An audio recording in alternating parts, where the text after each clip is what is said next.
வணக்கம். ரொம்ப அதிகமாக பேசல. இங்கே ஏதோ மெசேஜ்னு சொல்கிறாங்க. ஒரு சினிமாங்கிறது மெசேஜ் சொல்கிற ஊடகம் கிடையாது. அது ஒரு காட்சி ஊடகம். அது ஒரு அனுபவத்தை தான் கொடுக்கும். அந்த அனுபவத்துலேருந்து நீங்கள் ஒன்று எடுத்துப்பீங்க. அது உங்களுது. படைப்பு என்னதாக இருக்கலாம், ரசனை உங்களுது, தேர்வு உங்களுது, தேடல் உங்களுது, அறிவு உங்களுது. நீங்கள் அதை எப்படி எடுத்துக்கிறீங்கன்னு நான் பார்க்க ஆவலாக இருக்கேன். அவ்வளோதான். நான் எந்த மெசேஜ் சொல்லக்கூடாது. சினிமாவோட வேலை அது இல்லை. நான் நம்புகிறேன். மற்றவங்க எப்படி நம்புகிறாங்கன்னு தெரில. அப்படி பார்த்து தர்ஸ்கோஸ்கி என்ன மெசேஜ் சொன்னார்? நம்ம அனுபவம் தான். சினிமாங்கிறது ஒரு அனுபவம், தியானங்கிறது ஒரு அனுபவம், அதுபோல் சினிமாங்கிறது ஒரு அனுபவம். அப்புறம் நன்றி சொல்லணும்னா நான் ஆண்ட்ரியா அவர்கள் அந்த படத்தோட தொடக்க புள்ளியிலேருந்து இந்த நிமிடம் வரைக்கும் கூட நிற்கிறாங்க. மோரல் சப்போர்ட்டாக இருக்காங்க. அப்புறம் செலிங் ஹவுஸ் சார், அந்த படம் கதை சொல்ல சார் நீங்கள் பண்ணணும். செலிங் ஹவுஸ் தெரியும் உங்களுக்கு, லெஜண்ட் தியேட்டர் ஆர்டிஸ்ட். சொல்ல போனேன், இல்லை எனக்கு தியேட்டரே போதும், நான் சினிமா வேணாம், நீ நான் அங்கே ராஜாவாக இருக்கேன், அங்கே போய் நீ சினிமாவில் கூச்சத்துக்கு வச்சுருவீங்க. இல்லை சார் உங்களை எதுவும் இல்லை, வேணாம், எனக்கு சினிமாவே வேணாம், நான் தேட்டர் தான் எனக்கு பிடிச்சிருக்குப்பா, இங்கே நான் ராஜா, இங்கே ஆர்டிஸ்ட் ராஜா, சினிமாங்கிறது டைரக்டர் மீடியா, அங்கே நீ சொல்லணும், நான் எதாவது பண்ணணும், வேணான்னாரு. இல்லை சார் நீங்கள் கதை கேளுங்க, கதையெல்லாம் கேட்க முடியாதுன்னாரு. இல்லை சார் திரும்ப ஃபோன் பண்ணுவேன், இல்லை சார் நீங்கள் பண்ணணும். கடைசியில் சரி நான் கதை கேட்கல, நீ ஒரு வாட்டி அவங்க கூட பேசணும்னாரு. சரி பேசுகிறேண்ணா. ஒரு மணி நேரம் பேச்சு ஆரம்பித்து பேசி அன்றைக்கி ஃபுல்லாக எனக்கு என்ன சினிமா தெரியும், அந்த சினிமா நான் எப்படி புரிஞ்சு வச்சுருக்கேன்னு அவருக்கு தெரிஞ்சுக்கணும். சரி சார், நான் சினிமாவை நான் எப்படி புரிஞ்சு வச்சுருக்கேனோ அதை புரிய வச்சேன். அவருக்கு பிடிச்சிருந்துச்சி. எனக்கு பிடிச்ச டேரக்டர்ஸ் எல்லாம் யாருன்னு கேட்டார். நான் எனக்கு பிடிச்சவங்க யாருன்னு சொன்னேன். அப்புறம் தான் ஒத்துக்கிட்டேன். அப்புறமும் கதை கேட்கல. சார் கதைலாம் வேணாம், நீ பண்ணுவேன் நம்பிக்கை இருக்குன்னாரு. சரி கடைசியில் தான் வசனம் மட்டும் என்கிட்ட கேட்டார். நீ எதாவது வாயில் வர்ற டைலாக்கெல்லாம் இருந்தால் நான் பேச மாட்டேன் சொல்லிக்கோ. எனக்கு கொஞ்சம் அது ஒரு ஈகோ ஆகிடுச்சு. என்ன அது பேச மாட்டேன், நான் சொல்கிறதா நீங்கள் பேச போகிறீங்கன்னு. கடைசி வர நாளைக்கு ஷூட்டிங்னா இன்றைக்கி வர டைலாக் கொடுக்கல. எனக்கு அந்த ஈகோ வந்துடுச்சு. நான் சொல்கிறதான் சார் பேசுவீங்க, சரி பார்ப்போம், நீ சொல்கிற நான் பேசுகிறேன்னா பார்ப்போம். மறுநாள் வந்தார், டைலாக்லாம் கொடுத்தேன். சரி ஒன்றுமே சொல்ல திமிரு அப்படி தான் சொன்னார். பேசிட்டார், ரொம்ப திமிரு அவனுக்குன்னு சொன்னார். அப்புறம் டப்பிங் முடிஞ்சு போகும்போது திரும்ப சொன்னார், இனி பாம்பே பக்கம் வந்துடாத கதை சொல்லிட்டுனாரு. சார் என்ன படம் பிடிக்கலையாண்ணே? இல்லை நீ கதையும் சொல்லாத, பாம்பே பக்கம் வராத, டேட்டு மட்டும் கேளு, நான் வந்துடுறேண்ணே. ஓகே, அதுதான் எனக்கு அவ்வளோதான். ஏன்னா எனக்கு அவர் ரொம்ப பிடிக்கும். ஏன்னா அவர் குழந்தை மாதிரி, அவருக்கு ரொம்ப கோவிச்சுப்பார். அவங்க பயமுறுத்தினாங்க. இங்கே உண்மையை சொல்ல போனால் அவரோட பர்சனல் மேக்கப் அண்ட் பர்சனல் அந்த லெவலில் உள்ளவங்களாம் பயப்படுச்சு. என்ன அவரா, ஐயோ உங்களால் ஹேண்டில் பண்ண முடியாதுங்க, ஃபஸ்ட்டு படம் முடியாதுன்னாங்க. இல்லை சார் நான் பண்ணிப்பேன், கலைங்கிறதே அன்பு தானே, வெறுப்பு இல்லையே, அது என்னால் முடியும், அன்புன்னு ஒன்று இருக்குல்ல நம்மக்கிட்ட. சரி தினமும் முத்தம் கொடுப்பேன். ஷார்ட் முடிஞ்சாலும் அவரை கட்டி பிடிச்சி முத்தம் கொடுக்கணும். அப்போ தான் அவருக்கு அது ஒரு குழந்தை மாதிரி அவர். சரி அப்படி ஹேண்டில் பண்ணி அப்படியே முடிச்சிட்டேன். மிஸ் பண்ணுறோம். அப்புறம் என்னென்னா ஒரு உண்மையில் அது மறைச்சிட்டேன். அதுக்கு இன்றைக்கி கடைசி வரை திட்டாரு. அவர் தேட்டர் ஆர்டிஸ்ட், மெட்ராஸ் தேட்டர்ஸ். அவங்க ஆண்ட்ரியா அவங்களும் மெட்ராஸ் தேட்டர்ஸ் தானே? சொன்னேன் சார் அவங்களும் மெட்ராஸ் தேட்டர்ஸ்னே. அது ஏன்டா முதல்ல சொல்லனாரு. இல்லை சார் அந்த டென்ஷனில் இன்னும் ஒர்க் டென்ஷனில் அதெல்லாம் பெருசாக எனக்கு பரலன்னு. ஆனால் மடைய அதை முதல்ல சொல்லியிருந்தா நான் கொஞ்சம் கெமிஸ்ட்ரி ஒர்க் அவுட் ஆகிருக்கலாம், நான் பேசியிருப்பேன்ல. சார் நீங்கள் அவங்க லவ்வர் இல்லை, இது நீங்கள் அண்டர்கனிஸ்ட் இல்லைடா, கொஞ்சம் பேசியிருப்பேன்ல, கொஞ்சம் பேசி அது எங்கே நாங்கள்லாம் ஒரு இதுடா மெட்ராஸ் தேட்டர்ஸ், அவரும் மெட்ராஸ் தேட்டர்ஸில் தான் இங்கே இப்போ ஃபீனிக்ஸ் தேட்டர்ஸ். அவங்க மனைவி ஒரு அன்னை தர சப்பலில் இருப்பாங்க, அவங்கள பார்த்தாலே காலைல விழுந்துருவேன்.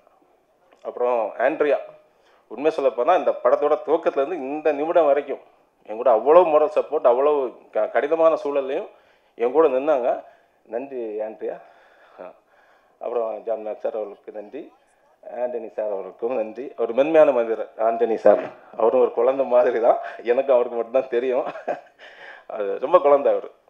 எப்படி ஜான் அது சலீம் சார் ஒரு குழந்தையோ, சலீம் ஹவுஸ் சார் குழந்தை, அவரும் ஒரு குழந்தை மாதிரி மென்மையான மனிதர்.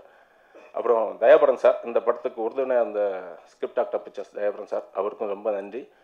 அப்புறம் இந்த படத்தில் நடித்த எல்லாருக்கும், அப்புறம் சார் பாலா சீதாராமன் அவங்களோட வரிகளுக்கு நன்றி. இசை சுந்தர் சி பாபு சாருக்கு நன்றி. அப்புறம் எல்லாத்துக்கும் மேலே என்னுடைய நண்பன், என்னதான் நம்ம கனவுகள் அது இதுன்னு இருந்தாலும் ஒரு கலைஞன் வந்து அவனுக்கு உறுதுணையாக வந்து சில நண்பர்கள் அமைவாங்க. நீ நல்லா தான் பண்ணுற, சரியாக தான் போகிறேன்னு சொல்லுவாங்க. அதில் வந்து என் நண்பன் சுரேஷ் பாபு எல்லா இடத்துலையும் என்ன கைவிடாத ஒரு நண்பன். அப்புறம் வந்து நான் என்ன செஞ்சாலும் அது அவன் ஜால்ரா அடிக்கிறானா இல்லை உண்மையிலேயே நம்ம ஊக்குவிக்கிறானுங்க டவுட் வரும். அப்படி ஒரு நண்பன் இருக்கான், சிவானி செந்தில், தயாரிப்பாளர் மற்றும் இயக்குனர். எனக்கே டவுட் வரும், டேய் இதான் டயலாக் அது ஜால்ரா அடிக்கிறியா, உண்மையிலேயே நல்லா இருக்கா படம் அப்படிலாம் கேட்பேன். நல்லா தான்டா அதுக்குன்னு. அவன் எதுவுமே நல்லா இல்லைன்னு சொல்ல மாட்டான், அதனால எனக்கு பிடிக்கும். அப்புறம் என்னுடைய உதவி இயக்குநர்கள் அவங்க இல்லைன்னா அது இல்லை. அவங்க பேரை தனித்தனியாக நான் சொல்லி ஆகணும். ஜெனித், அது பென்னி, ஜெனித், அப்புறம் குரு ராமையன், சகாசு அண்ணாமலை, அகத்தியன் அய்யனார், அகத்தியன் சேகர், அப்புறம் என்னப்பா பேர் மறந்துச்சுப்பா, அதை சொல்லிட்டேன், சபேஷ், ஆகாஷ், ஹேமேஷ். எல்லோருக்கும் நன்றிப்பா. என் கூட நின்னீங்க, கடினமான சூழலில் நின்னீங்க. உங்களுக்கு எல்லாருக்கும் நன்றி. சில பேர்கள் மறந்துருக்கலாம், எனக்கு மேடை பேச்சு அவ்வளோ வராது, சும்மா வளர்ப்பேன்னு நினைக்கிறேன். அப்புறம் சினிமா பற்றி, இந்த படம் பற்றி சொல்லணும்னா என்ன சொல்லணும்னா, இப்போ ஒரு படைப்பு நாங்கள் முன்னாடி கொடுத்துட்டேன், திரைக்கு வரப்போகுது. ஒரு நாளில் நடக்கிற சம்பவங்கள், அந்த சம்பவங்கள் கூறவைகள் ஒரு விஷயம் சொல்கிறேன். இதில் ஒரு அது இப்போ ரிவீல் பண்ணுமா தெரில, நீங்கள் படம் பாருங்கள். ஆனால் இது ஒரு வழக்கமாக ஒரு க்ரைம் த்ரில்லர், இன்னொரு ஜேனர் இருக்குது. அந்த ஒரு க்ரைம் த்ரில்லர் ஜேனர் நார்மலாக கடந்து போகாது. கண்டிப்பாக அது உங்கள் மனசுக்குள்ளே புகுந்து ஒரு ரசவாதம் பண்ணுன்னு நம்புகிறேன். ஏன்னா ஒரு கொஞ்சம் பதட்டம் இருக்குது. ஏன் என்ன பதட்டம்னா, அது வெற்றி தோல்வி, கலைஞன் வெற்றி தோல்விக்கெல்லாம் பயப்பட மாட்டான். நான் அதுக்கெல்லாம் பயந்து வரல. அது வியாபாரியோட பயம், அது ஏன் பயம் இல்லை. அந்த பொறுப்பு இருக்குது. கண்டிப்பாக நம்மளை காசு போட்டிருக்காங்க, அந்த காசு திருப்பி கொடுக்கணுங்கிற பொறுப்பு இருக்குது. அதுக்காக வந்து வளைஞ்சு ரொம்ப கலையை வளைக்க முடியாது. ஒரு பூட்டை போய் இப்படி தான் பூக்கணும்னு சொல்ல முடியுமா? அது பூக்கும், உங்களுக்கு பிடிச்சிருந்தா எடுத்து சூடிங்க, இல்லாட்டா விட்டுட்டு போயிடும் இல்லையா? அதுபோல் தான் கலைஞன். இந்த படம் இதை என்ன சொல்ல மறந்துட்டேன். நன்றி இல்லை, அது இல்லை, சப்ஜெக்டை பற்றி பேச வந்தேன். படத்தை பற்றி பேசிட்டு இருந்தால இதாங்க படத்தோட முக்கிய கான்செப்ட்னு இல்லைங்க, இது ஒரு அனுபவம். நீங்கள் பாருங்களேன், கான்செப்ட்னுலாம் சொல்லக்கூடாது, சினிமாவை அப்படி சுருக்காதீங்க. சினிமாங்கிறது ஒரு அனுபவம். நீங்கள் ஒரு ரோலர் கோஸ்டரில் அப்படி ஏறுறீங்க இறங்குறீங்க, அதில் அதை எப்படி விவரிப்பீங்க? அது நீங்கள் ஏறி இறங்குனா தான் தெரியும். சினிமா கதை கிடையாது. சினிமா கதைன்னா நீங்கள் வந்து கதையை நான் கையில் எழுதி கொடுத்துடலாம்ல, நீங்கள் எதுக்கு சினிமா தேட்டருக்குள்ளே வரணும்? சினிமாங்கிறது அனுபவம், புரிஞ்சுங்களா? ஒரு புத்தகம் படிக்கிறோம், ஒரு புத்தகத்தோட 4 வரியை வச்சு கதை சுருக்கத்தை வச்சுட்டு ஒரு அண்ணா கரீனாவை நீங்கள் முடிவு பண்ண முடியாது. அது சிம்பிளாக 4 வரியில் சின்ன கதை தான். அது நீங்கள் அந்த முழு புத்தகத்தையும் படிக்கணும். அந்த அனுபவத்தை, அண்ணா கரீனா யாருன்னு தெரிஞ்சுக்கணும்னா அந்த அனுபவத்தை படிக்கணும். படித்தா தான் தெரியும். அதே போல் சினிமாவை நீங்கள் முழுமையாக பார்த்தா தான் தெரியும். என்னுடைய பார்வை சரியா தப்பாங்கிறது அது வேற. என்னுடைய பார்வை கூட நீங்கள் உடன்படாமல் போகலாம், அது என்னுடைய பிரச்சனை இல்லை. என்னுடைய பார்வையை சொல்ல, என்னுடைய படைப்பை உங்கள் முன்னாடி கொண்டு வர உரிமை இருக்குது. ஏன் எங்கள் உப்புமா படம் எடுக்க கூட உரிமை இருக்குது. சொல்லுவாங்க அது உப்புமா படம் அது இதுன்னு, அப்படிலாம் இல்லை. நம்ம வீட்டில் ஒரு குழந்தை கிறுக்குனா அது உங்களுக்கு பிடிக்கும், பக்கத்து வீட்டு குழந்தை கிறுக்குனா பிடிக்காது. அந்த கிறுக்கல் உங்களுக்கு பிடிச்சதுக்கு இல்லை, அது ஒரு கிறுக்கலை எடுத்துக்கணும், புரிஞ்சுங்களா? எல்லாருக்கும் அந்த எல்லா உரிமையும் இருக்குது. அதை நிராகரிக்கிற உரிமை உங்களுக்கு இருக்குது. அதை தேர்ந்தெடுங்க, நிராகரிங்க. ஆனால் தப்போ சரியோ, அதாவது mass film, mass psychology, mob சைக்காலஜின்னு சொல்லுவாங்க. மாஸ் சைக்காலஜி வச்சு சினிமா இருக்குது, மாப் சைக்காலஜியை டிபெண்ட் பண்ணி சினிமா இருக்குது. இந்த சினிமா பொறுத்தளவில் என்னன்னா மிரர். இப்போ நான் ஒன்றும் காட்டலை, ஒரு கண்ணாடியே பூசி உங்கள் முன்னாடி காட்டுறேன், நீங்கள் பார்த்துட்டு போங்க, உங்கள் முகம் அதில் தெரியும், அவ்வளோதான். அந்த மிரர்னால் நான் ரசம் பூசுகிற கண்ணாடியில் ஆழமான தண்ணி, சலசலப்பில் தண்ணியில் உங்கள் முகம் தெரியாது. ஆனால் ஆழமான தண்ணியில், அது அமைதியான தண்ணியில் உங்கள் பிம்பம் தெரியும், அதோட ஆழத்தை நீங்கள் கண்டுபிடிக்கலாம். இந்த படத்தில் அதை நான் அந்த ரசவாதம் நிகழும்னு நம்புகிறேன். பதட்டம்னா என்ன பதட்டம்னா, ஒரு ஃபஸ்ட்டு ப்ரொப்போசல் சொல்லும்போது, ஒரு பொண்ணுக்கிட்ட சொல்லும்போது ஒரு பதட்டம் இருக்கும் இல்லையா? பொண்ணுக்கு ஒரு ஹைக்கு, சிலவங்களுக்கு ஹைக்கு பிடிக்கும், கவிதை பிடிக்கும், கண்ணியம், ஏதோ ஒரு வழி மூலியமாக தான் பொண்ணுகிட்ட அதை ஃபஸ்ட்டு ப்ரொப்போசல் பண்ணும்போது சின்ன பதட்டம் இருக்குங்க. அதே போல் அங்கே ஒரு ஹார்ட்டுக்குள்ளே தான் நுழையணும். ஆனால் இங்கே அப்படி இல்லை, கலெக்டிவ் ஹார்ட், கலெக்டிவ் மைண்ட்.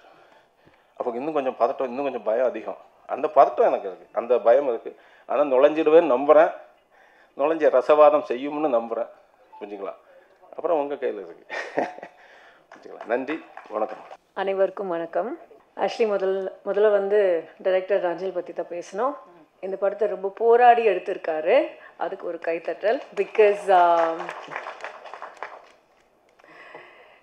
கதை கேட்டு லாக்டவுனுக்கு முன்னாடி கதை கேட்டது ஸோ அங்கேருந்து இன்னைக்கு வரைக்கும் ஒரு சிங்கிள் மைண்டட் ஃபோக்கஸோட இந்த படத்துக்காகவே உயிரை கொடுத்துருக்காரு. அதனால தான் இன்றைக்கி நம்ம எல்லோரும் இங்கே வந்திருக்கோம்.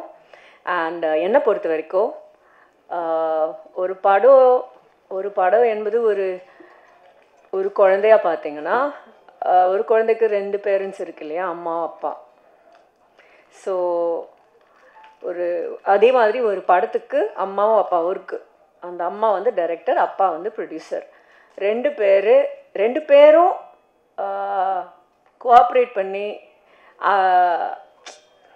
புரியுதுல்ல உங்களுக்கு, சந்தோஷமாக அந்த குழந்தைய வளர்க்கணும். இல்லைன்னா அது சரி வராது. ஸோ இந்த படத்தில் நமக்கு வந்து ஒரு ப்ரொடியூசர் இல்லாமல் கிட்டத்தட்ட 2 ப்ரொடியூசராக இருக்குது இல்லைங்களா. So thank you to both of you for seeing, for holding நஞ்சல்ஸ் ஹேண்ட் அப்படின்னு தான் சொல்லணும். அண்ட் நான் அவருக்கு மாரல் சப்போர்ட் கொடுத்துருக்கேன்னு சொல்லியிருக்காரு. அப்படிலாம் ஒன்றும் கிடையாது.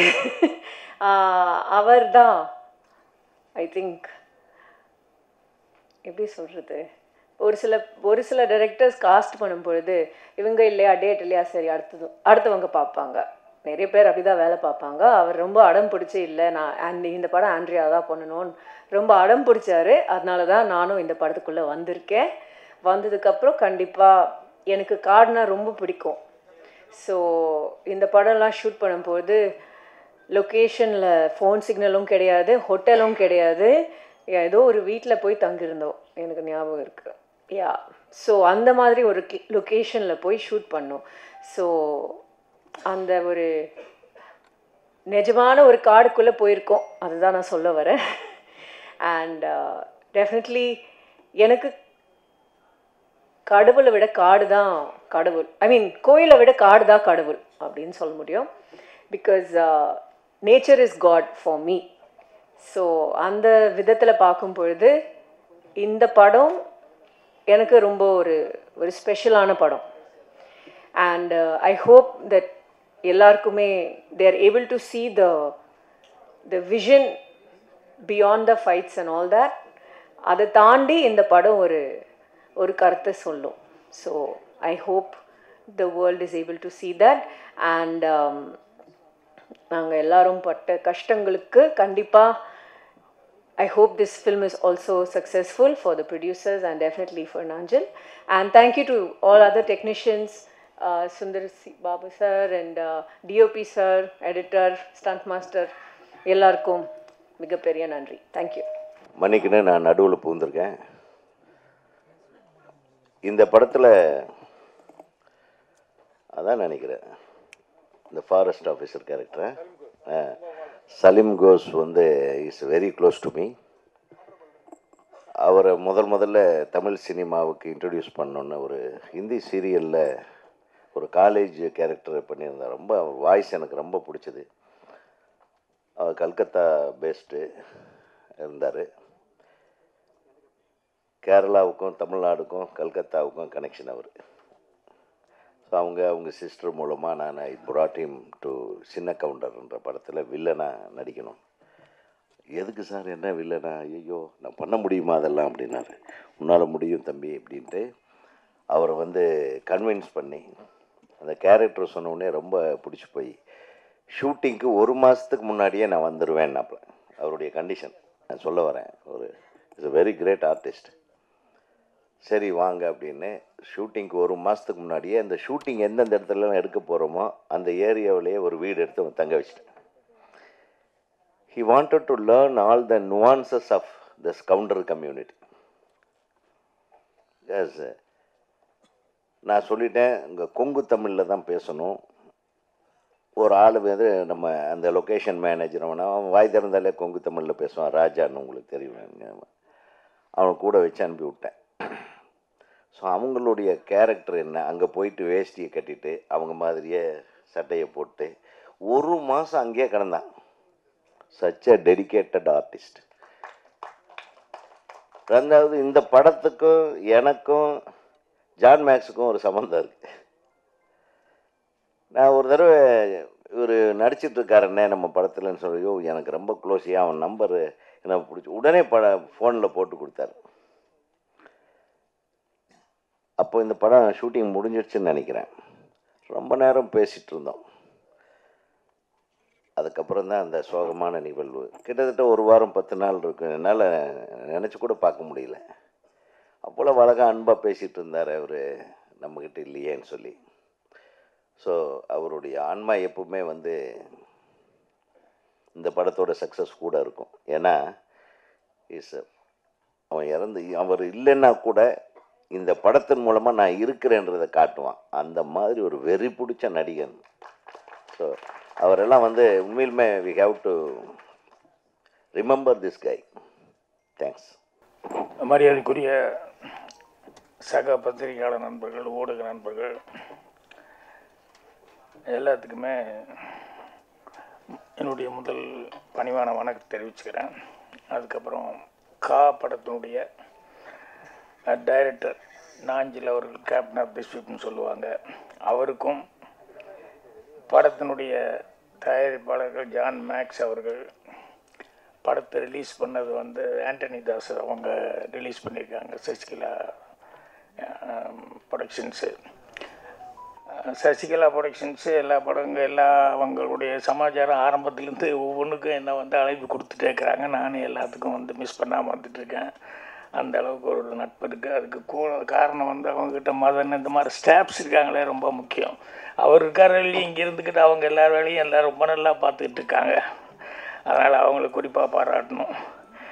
அப்புறம் படத்தினுடைய நாயகன் நாயகி எல்லாம் சேர்ந்து ஆண்ட்ரியான்னு நினைக்கிறேன். ஆண்ட்ரியாக்கும் அப்புறம் அவர் சலீம் கோஸ் அவர் இப்போ இல்லைன்னு சொல்லி சொன்னாங்க. அவருடைய சிறப்பை பற்றி உதயகுமார் சொல்லிட்டு இருந்தார்.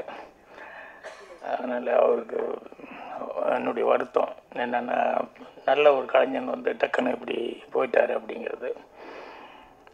அதுக்கப்புறம் இசை மியூசிக் சுந்தர் பாபு அவர்களுக்கு, இன்னும் இந்த படத்து சம்மந்தப்பட்ட எல்லாருக்குமே என்னுடைய வணக்கத்தையும் அட்வான்ஸாக வாழ்த்துக்களையும் தெரிவிச்சுக்கிறேன். முதல்ல வாழ்த்து சொல்ல வேண்டியது நான் உதயகுமார் தான் சொல்லணும். ஏன்னா இப்போ தான் இயக்குனர் சங்கத்தில் முதல் முறையாக தலைவராக வந்திருக்காரு. அதனால் என்னுடைய வாழ்த்துக்கள் தெரிவிச்சுக்கிறேன். வந்தோடனே அவர் ரொம்ப சந்தோஷப்பட்டது என்னென்னா, அவர் அங்கே வந்ததோட சந்தோஷம் இங்கே ஆண்ட்ரியா பக்கத்தில் எனக்கு உட்கார்றதுக்கு வாய்ப்பு கிடைச்சது. அதனால் அந்த ராசி தொடரட்டும். அடுத்தடுத்து எங்கே போனாலும் அவருக்கு அந்த மாதிரி ஹீரோயின்கள் எல்லாம் முக்கியமானவங்கள்லாம் அவர் பக்கத்தில் உட்காரணும். அவருக்கு இது பண்ணிக்கிறேன். அதே மாதிரி டைரக்டர் பேசுனது எனக்கு ரொம்ப பிடிச்சது. நாஞ்சில் அவர்கள் அவர் பேசுனது 2 விஷயம். ஒன்று வந்து அந்த சலீம் கோஸை பற்றி சொன்னார். நம்ம எப்பவுமே வேறு மாதிரி இமேஜின் பண்ணோம் இல்லையா. அவர் ஷார்ட் முடிஞ்சோடனே உடனே வந்து கட்டி பிடிச்சி ஒரு முத்தம் கொடுத்தா தான் ரொம்ப பிடிக்கும் அப்படின்னு சொல்லி சொன்னார். நான் ஆண்ட்ரியாவை நினச்சி பார்த்துக்கிட்டேன். ஆண்ட்ரியா அப்படி சொல்லியிருந்தா எப்படி இருந்திருக்கும். இல்லை, சொல்லும்போது நம்ம நினச்சி பார்ப்போம் இல்லையா, அந்த மாதிரி நினச்சிக்கிட்டேன். அப்புறம் படத்தில் வந்து உண்மையிலேயே அவர் சொன்னது வந்து ஆண்ட்ரியா எந்த அளவுக்கு அதில் ஸ்ட்ரெயின் பண்ணியிருக்காங்க, எவ்வளோ அக்கறையோடு இதில் நடிச்சிருக்காங்க, எவ்வளோ ஈடுபாடு இருந்திருக்கு அப்படிங்கிறத வந்து அவர் சொல்லும்போது புரிஞ்சுட்டேன். அதுக்கு முன்னாடியே வந்து எனக்கு மற்றவங்ககிட்டலாம் பேசும்போது கூட ஜான் மேக்ஸு அவங்க ஆண்டனி தாஸ் இவங்க அந்த டீம்கிட்ட பேசும்போதெல்லாம் கூட அவங்க அவ்வளோ ஈடுபாடோடு நடித்தாங்க அப்படின்னு சொல்லி கேட்டேன். கேள்விப்பட்டோன்னே அது ரொம்ப சந்தோஷமாக இருந்தது. பொதுவாகவே எல்லா படத்துலையும் ஈடுபாடோடு எல்லாருமே நடிக்கிறவங்க தான். இருந்தாலும் சிலது பர்சனலாக சில கேரக்டர்ஸ் அப்படிங்கிறது ரொம்ப லைக் பண்ணிட்டாங்க அப்படின்னு சொன்னோம்னா அது வந்து ரொம்ப இன்வால்மெண்ட்டோடு நடிப்பாங்க.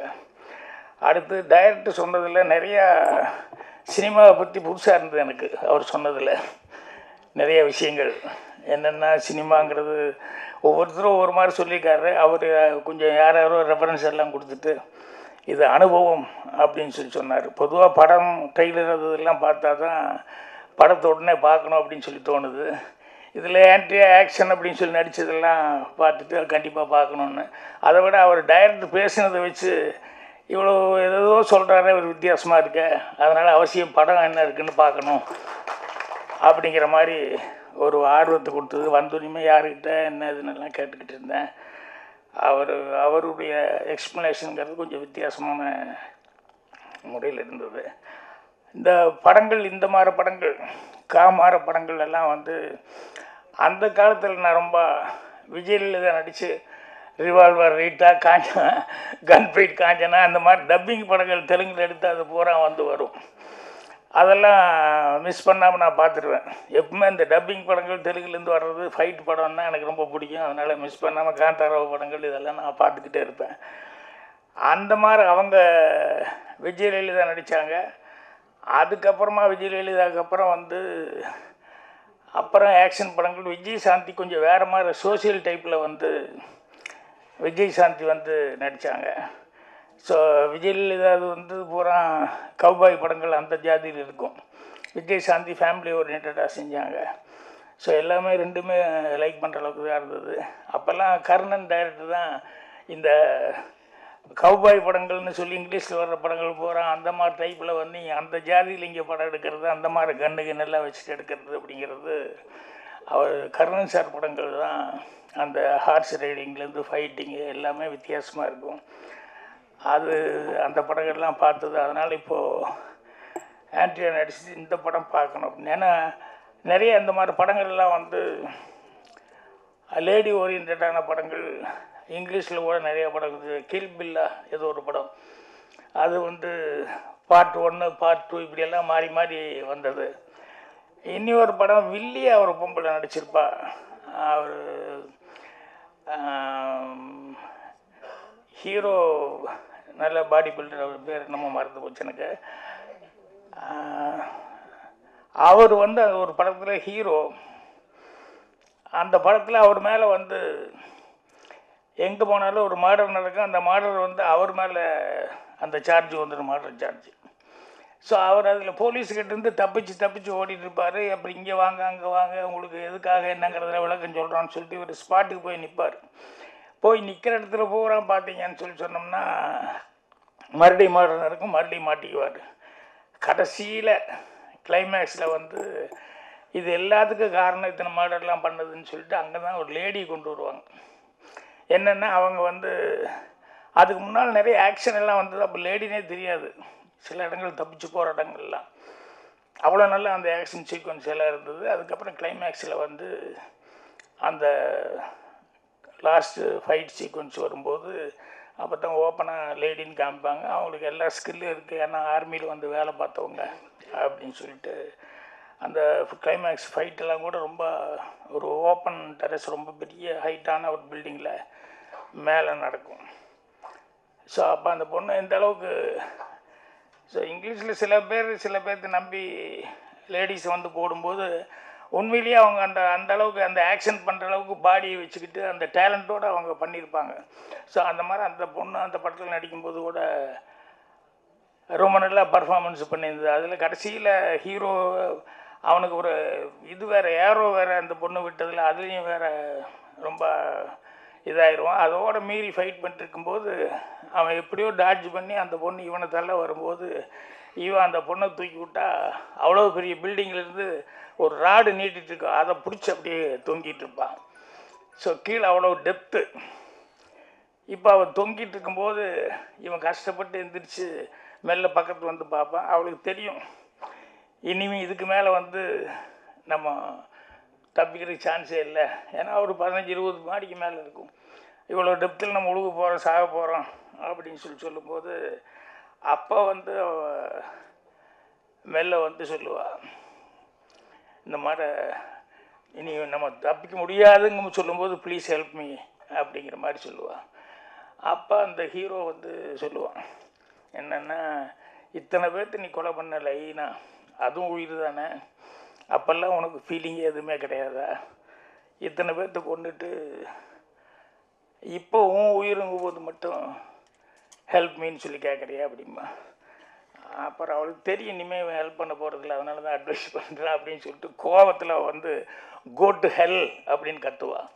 உடனே எஸ் லேடிஸ் ஃபஸ்ட் அப்படின்னு சொல்லி காலில் அந்த அவள் கையை தட்டி விடுவான். ஸோ சாதாரணமாக லேடிஸ் ஃபஸ்ட்டுங்கிறது வந்து நம்ம எங்கேயோ எதோ கேள்விப்பட்டிருக்கோம். அந்த டைலாக் ரைட்டர் அந்த படத்தில் அந்த இடத்துல வச்சான் பாருங்க, அதுதான் சாமர்த்தியம். அவள் வந்து கோ டு ஹெல்னு சொன்னோடனே லேடிஸ் ஃபர்ஸ்ட்னு அந்த காலில் கையை அப்படி தட்டி விடுவான் அப்படிங்கிறது ரொம்ப விஷயம். அந்த மாதிரி நிறையா படங்கள் வந்து லேடி ஓரியன்ட் படங்கள் வந்து அந்த காலத்தில் வந்தது. இப்போ இந்த படம் பண்ணியிருக்காங்க. ஸோ ஆண்ட்ரி அவங்க டைரக்டரும் வித்தியாசமாக இதை பற்றி சொன்னார். நான் வரும்போதே மனைவி வந்து அவர் ரொம்ப அப்ரிசியேட் பண்ணி சொன்னார். என்ன ஒரு பாட்டு பார்த்தார் போலுக்கு. நான் வேறு ட்ரெய்லர்லாம் பார்த்தேன். இந்த அனிமல்ஸ் எல்லாம் வச்சு ஒரு பாட்டு இங்கே ப்ரொஜெக்ஷன் பார்த்தார் போலுக்கு. அதை பற்றி சார் அவ்வளோ நல்லா இருந்தது. நான் இது வரைக்கும் நான் பார்த்தேன், இவ்வளவு நல்லா நான் பார்க்கல அந்த அனிமல்ஸை வச்சு அப்படிங்கிற மாதிரி. நான் எங்கே மிஸ் பண்ணிட்டேன், நான் ட்ரெய்லர் பார்த்தேன், மற்றதெல்லாம் பார்த்தேன், அது இங்கே மிஸ் பண்ணிட்டேன் அப்படின்னு சொல்லிட்டு ஃபீலிங். அந்த அளவுக்கு இந்த காட்டுக்குள்ளே அப்படின்னு சொல்லும்போது அந்த நேச்சராக இருக்கக்கூடிய விஷயங்கள் நிறைய நல்லா இருக்கும். அதனால் ஆக்ஷன் அது பிரியர்களுக்கு படமாக பிடிக்கும். ஆன்டியா வேறு லேடி ஓரியன்ட் அப்படிங்கிறதுனால கண்டிப்பாக எல்லாருக்கிட்டையுமே ஒரு எதிர்பார்ப்பு இருக்குது. அந்த எதிர்பார்ப்பு அளவுக்கு படம் சக்ஸஸ்ஃபுல் ஆகும் அப்படின்னு சொல்லிட்டு இப்போ அட்வான்ஸாக வாழ்த்துக்கள் தெரிவிச்சுக்கிறேன். ஒரே ஒரு விஷயம், எப்படி இருந்தாலும் கான்ட்ரோவர்சி வரும்னு தெரியும், வேறு வழி இல்லை. என்னென்ன இந்த மஞ்சுமேல் பாய்ஸ்ன்னு சொல்லி ஒரு படம் அவ்வளோ பிரமாதமாக அவன் ஊரில் எடுத்த ஊரில் கேரளாவில் ஓடுறதை விட இங்கே தான் பெரிய சக்ஸஸாக, இங்கே தான் பயங்கர வசூலாக வந்து ஓடிச்சு. இந்த மாதிரி நிறைய படங்கள் வந்து அந்த காலத்தில் வேறு லாங்குவேஜில் எடுப்பாங்க. சங்கராபரணம் வந்து அந்த அளவுக்கு அப்படியே தெலுங்கு கொண்டு வந்து ரிலீஸ் பண்ணாங்க. அது அந்த அளவுக்கு ஓடிச்சு. செம்மீன் அந்த காலத்தில் எடுத்த படங்கள் ஓடிச்சு.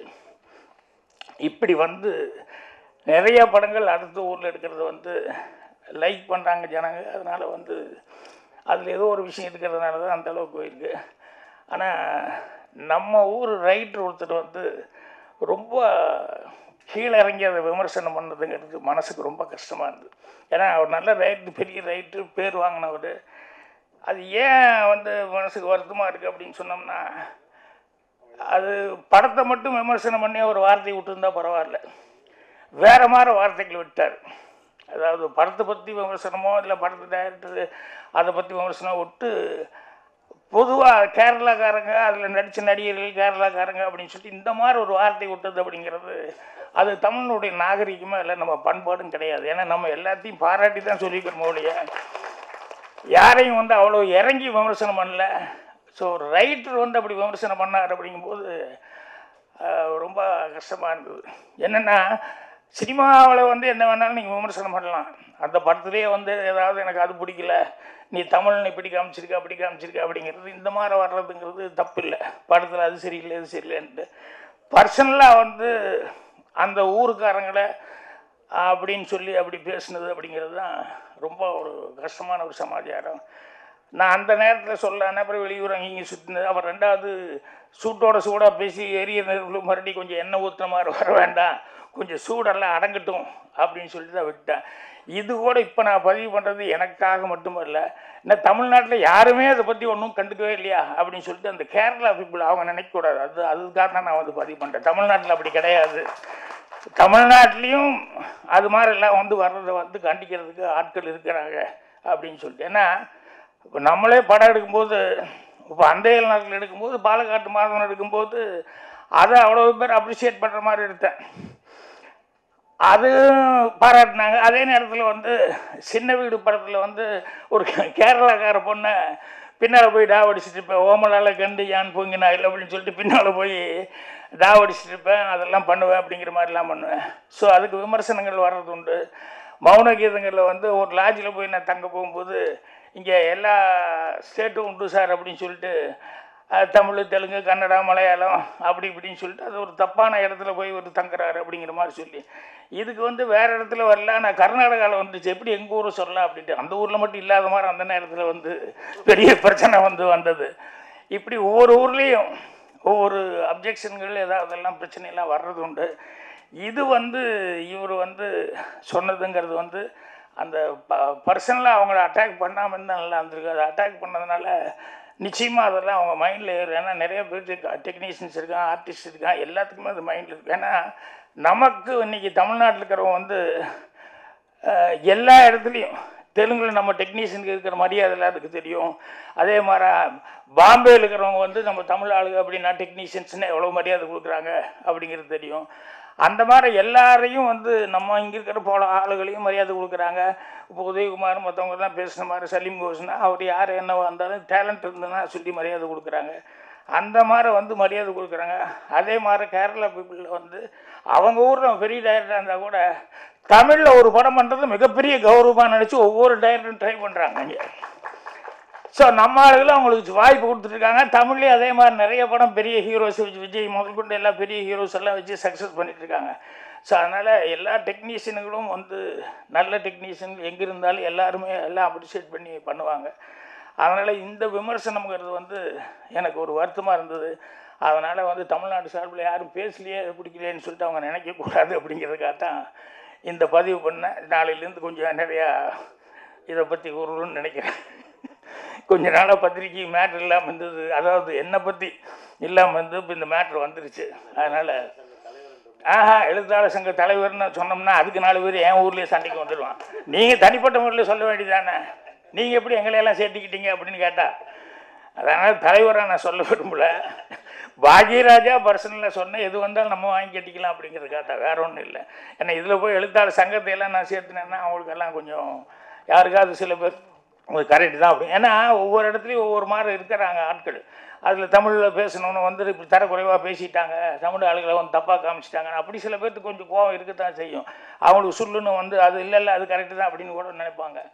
அதனால் என்ன படத்தை பற்றி விமர்சனம் பண்ணலாம், எது பண்ணாலும் தப்பு இல்லை. அந்த படத்துலேயே இந்த மாதிரி விமர்சனம் பண்ணுறதுக்கும் இடங்கள் இருந்தது. அதை விட்டு பர்சனலாக பேசுனதுங்கிறது ரொம்ப கஷ்டமாக இருந்தது. அதனால் நானும் ஒரு ரைட்டுங்கிற முறையில், ஏன்னா எல்லா ஊர்லேயும் எல்லோரும் எல்லா படமும் பார்த்துட்ருக்காங்க, எல்லா டெக்னீஷியனுக்கும் எல்லா ஊர்லேயும் மரியாதை இருக்குது. அப்படிங்கிறதுனால இவ்வளோ பெரிய ரைட்டு இவ்வளோ பேர் எடுத்தவர் இப்படி பேசுனதுங்கிறது வருத்தமாக இருக்குது. அதைத்தான் பதிவு பண்ண விரும்பினேன். மற்றபடி படத்தினுடைய வெற்றிக்கு என்னுடைய வாழ்த்துக்கள். தயாரிப்பாளர், டைரக்டர், இன்னும் ஆண்ட்ரியா, இந்த மாதிரி ஆர்டிஸ்ட், டெக்னீஷியன்ஸ், சுந்தர்பாபு முதல் கொண்டு எல்லாருமே இதில் ஒர்க் பண்ணவங்க எல்லாத்துக்குமே நல்ல பேர் கிடைக்கணும், இந்த படம் சக்ஸஸ்ஃபுல்லாக இதே மாதிரி ஃபங்க்ஷன் பண்ணணும்னு சொல்லி என்னுடைய வாழ்த்துக்கள் தெரிவிச்சுக்கிறேன். நன்றி, வணக்கம்.